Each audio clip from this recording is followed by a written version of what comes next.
Hello students, welcome to NCERT station.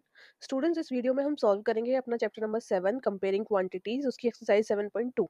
Okay, इसका question number 1 है क्या ड्यूरिंग अ सेल सेल के दौरान a shop offered a discount of 10% on mark prices. जितने भी shop पर जो भी उसके थे कपड़े, उन पे उन्होंने 10% का डिस्काउंट दिया हुआ था। अब पूछा है what would a customer have to pay for a pair of jeans. Pair of jeans है जिसपे मार्क्ड है प्राइस 1450 एंड एक पेयर है, मतलब टू शर्ट्स पे का है 850। तो उससे पूछा गया है कि इन दोनों चीज का जो हमारा कस्टमर है वो 10% डिस्काउंट के बाद क्या वैल्यू पे करेगा, वो हमें निकालना है। ठीक है, तो चलिए सॉल्व करते हैं। पहले निकालते हैं pair of jeans. Pair of genes का क्या प्राइस दिया हुआ है हमें? 1450। पेयर ऑफ जीन्स जो कि है 1450। ओके, अब हमें डिस्काउंट कितना दिया है, हम दोनों का अलग अलग निकालेंगे, जीन्स का और शर्ट का। डिस्काउंट कितना है हमें? 10%। तो ये है 10%। अब हम इसकी वैल्यू निकालेंगे 10% ऑफ इसका।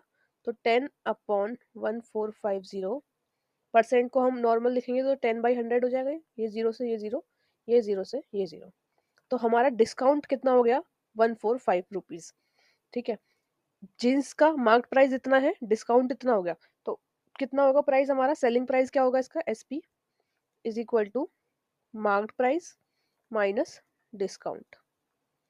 डिस्काउंट हमें दिया था परसेंट में, इसीलिए हमने डिस्काउंट का नंबर निकाला है। तो ये हो जाएगा 1450 minus 145।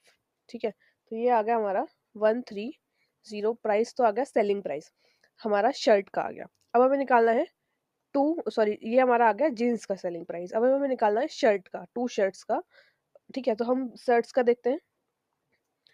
To shirts,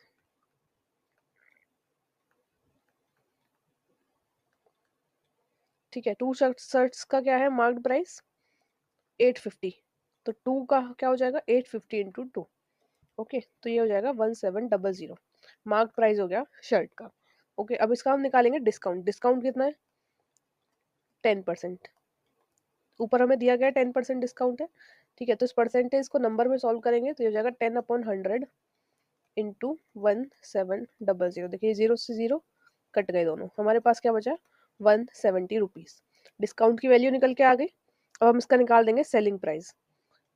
selling price आ जाएगा 1700 माइनस 170। तो ये आ गया 1530। ठीक है, अब हमारा डिस्काउंट के बाद शर्ट्स तो हम इतने रुपए में खरीद रहे हैं 1530 में। ठीक है, और जो जीन्स है वो हम खरीद रहे हैं 1305 इसमें। ठीक है, तो हमें निकालना है दोनों का। कस्टमर हैज टू पे, कस्टमर को पे करना होगा दोनों का मिला के ना, हैज टू पे 1305 प्लस 1530।